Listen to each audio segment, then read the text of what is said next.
Let's turn to events in Haiti now, where the capital, Port-au-Prince, their gangs now control 90% of the city. The police are outnumbered and outgunned. Government authority has all but collapsed, and ordinary Haitians are trapped in a daily struggle for survival. In the past 6 months, more than 4,000 people have been killed. That's compared to 5,600 fatalities recorded in total last year. Cuts to US aid are compounding the crisis, leaving already vulnerable communities without food, healthcare or protection. Over 1 million people have been forced to flee their homes as violence and insecurity spread. But it's women and children who are suffering the most. 1 in 5 victims of sexual violence is a child, and some victims of rape are as young as 6. With rare access to the streets of Port-au-Prince, this report from Noel Al-Magafi, producer Jasmine Dyer and cameraman Phil Pendlebury includes upsetting content. We're back in Haiti. 6 months on, and the gangs here now control nearly all the capital, Port-au-Prince. The violence and horror here is relentless. We're not gonna let them come here and kill us. Steal everything we have, burn cars, burn houses, kill kids. They don't care, they kill anything. A complete breakdown of society, where women and children suffer most. They raped me. I had my 6-year-old with me. They raped her too. A country where 1 in 5 victims of sexual abuse are under the age of 18. Port-au-Prince is the worst place in the world to be a woman. Haiti is on the brink of collapse. We've just been shot at by one of the gangs, and they've shot our front tyre, which has gone flat. And the fight is intensifying. When we're fighting, we are possessed. We are no longer human. We become the devil. This is the front line of a growing war against the gangs. This is Delmas 30, the scene of a recent gang attack. Women were raped, families murdered, an entire neighborhood now in ruins. Rodrigue is going back for the first time and is taking us with him. So the gangs are stationed about 2 blocks away, and we're going into Rodrigue's neighborhood, which is still contested territory. We're being escorted by vigilantes. They are basically civilians who are trying to keep the neighborhood safe. They're filling in the security vacuum. All right, they're ready for us to go in. Let's go. The vigilantes signal to snipers on the roof of a nearby bank. They're protecting the area to keep the gangs from returning, and they are close. The neighborhood is a maze of alleyways. At every open space, we have to run to avoid being spotted by the gangs. Finally, we reach the ruins of Rodrigue's home. I'm going to follow him up there. This is my bedroom. This is the kids' room. This is where I cooked. The bathroom is at the back. We had a good life here. Yeah. We were sleeping. It was 5:30 in the morning, and we had the ambush, shooting and fire. We had no choice but to flee. There were so many victims, people killed. They carried them out in wheelbarrows. People were hacked to death. So many victims. The atmosphere is tense, and suddenly our visit is cut short. All right. We don't know who shot. Do we know for sure? Yeah, it is the bank. So we've just heard some shooting, and we've been told that it's probably the snipers from the bank, but we're worried that the gangs may retaliate at any moment, so we're going to leave. The battle against the gangs is intensifying. And it's not just the bullets people fear. Rape is being used as a weapon.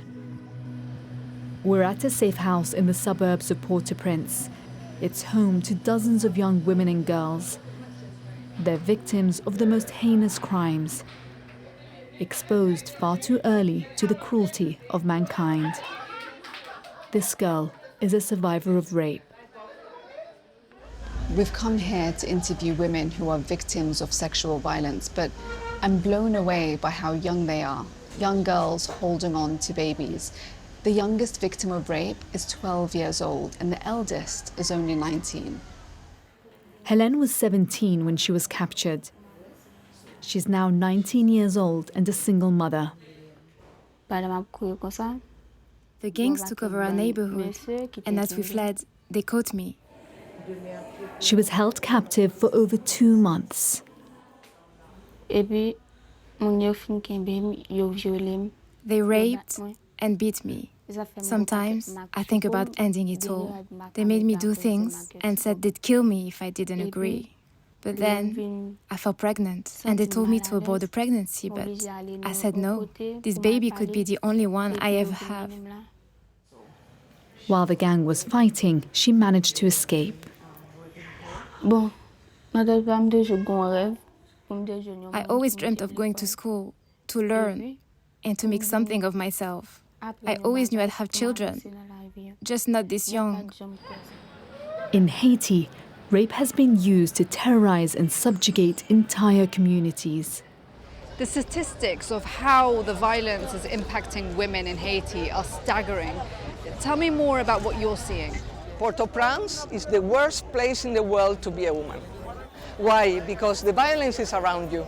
The women have to flee their houses. They flee without nothing. They are in centers where there is no water, no sanitation, they are overcrowded, and they suffer from direct violence because they are exposed, both in the centers as well as in the streets, to the men that are attacking them because they are powerless to defend themselves.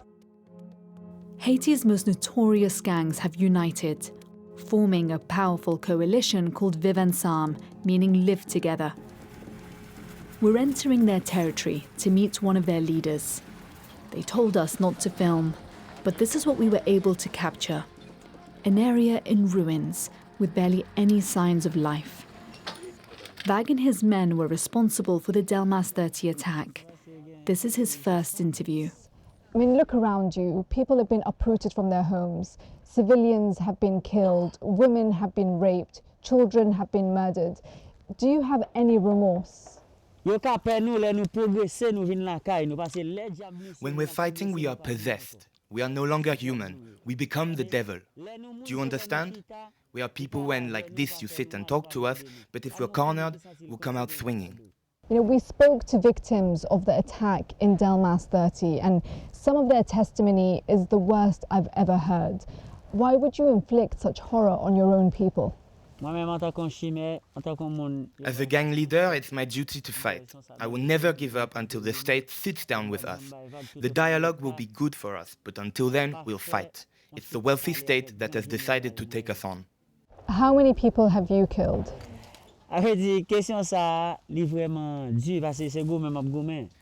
That's a difficult question because I'm fighting.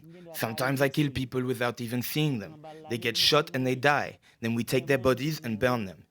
These chains I'm wearing belong to the people I've killed. Chains, rings, I take them and wear them to command the spirit of the dead. And this is the view from those sent in to confront the gangs.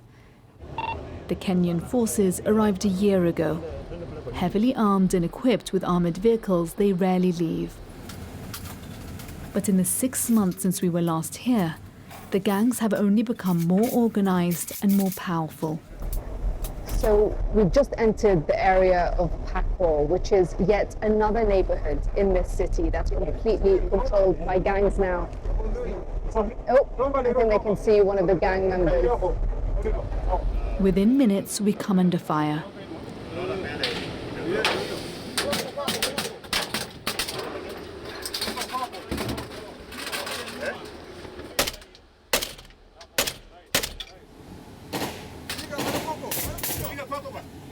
We've just been shot at by the gangs, and it seems like they've aimed for the tires. Our front tire is now flat, and so we're looking for a safe place to park and assess the damage.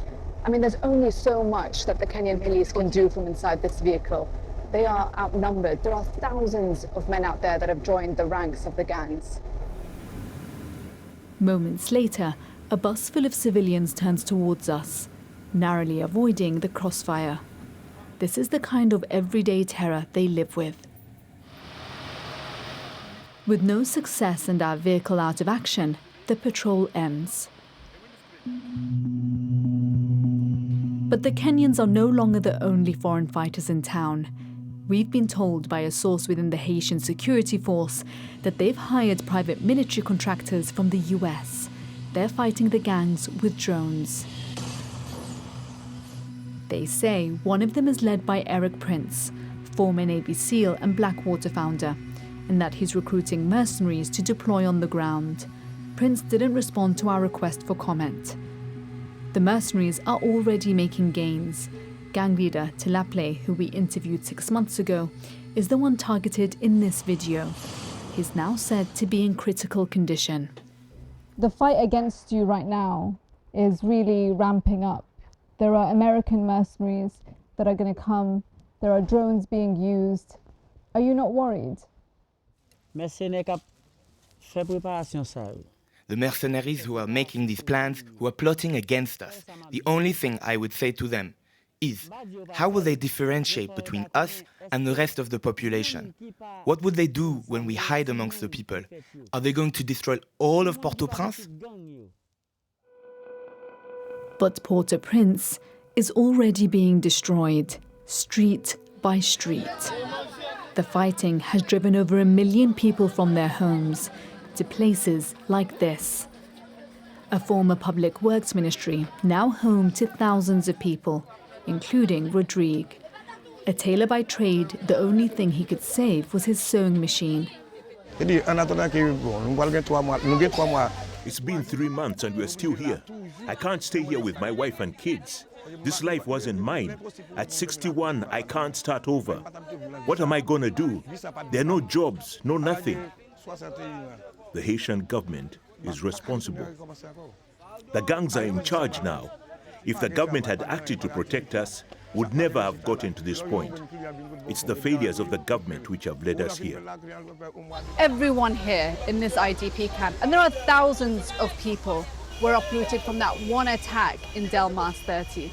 And that's what these gangs do. They go in and their brutality is hard to describe, but they uproot people from life as they know it. Gernose and her 4 children live in these 2 rooms along with 20 of their extended family. I lost my home in Delmas 30. They burnt it to the ground. They killed my auntie and my uncle.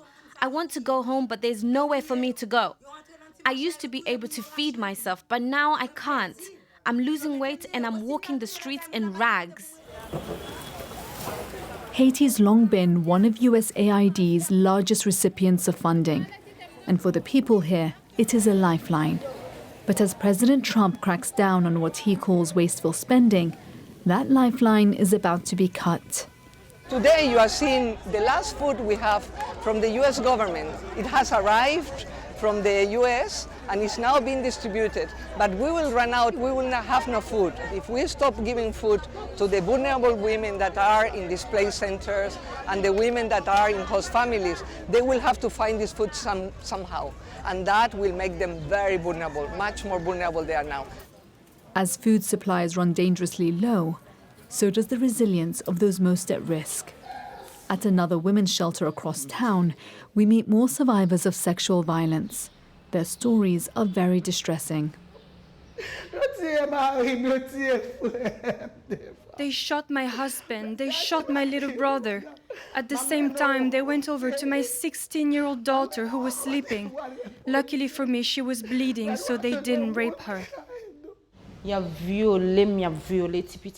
raped me. I had my 6-year-old with me. They raped her too. Our neighborhood was ambushed. I went back home only to find my mom, my dad, my sister. All were murdered. Their testimony shows a pattern of rape, murder, and arson. MSF data shared with us exclusively show that it's only getting worse. The number of sexual abuse victims they've seen has nearly tripled since 2021.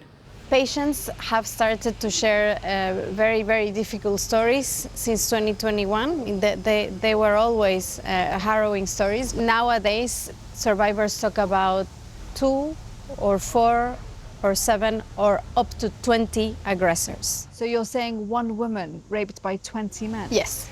Yes, some of our patients are as young as 6 years old, and on average 20% of the patients are under the age of 18. And in this neighborhood, the risk to women and children is ever present. This area is right on the front line. The gangs are just a few hundred meters down the street. Vigilantes stand guard, protecting their territory. Mike is one of them. I ask why so many young boys are joining the gangs. Because they give them money. If kids that in the ground like don't have no money, they like hard to leave. So of course they go join them. Despite the government contracting in security reinforcements, for many it is too little, too late. They've been left to fend for themselves, taking matters into their own hands. We're not gonna let them come here and kill us, steal everything we have, burn cars, burn houses, kill kids. They don't care, they kill anything. You know what I'm saying? So we're not gonna quit. The gunshots are getting really close. They made me jump, but when I look around, everyone looks really calm, and it's because of how used to it they are. As Haiti continues to battle itself, its people are desperate for some relief, longing for a life of peace and not just survival. Nawal Al-Maghafi and the team reporting there, and you can get more details on that story on the BBC News website.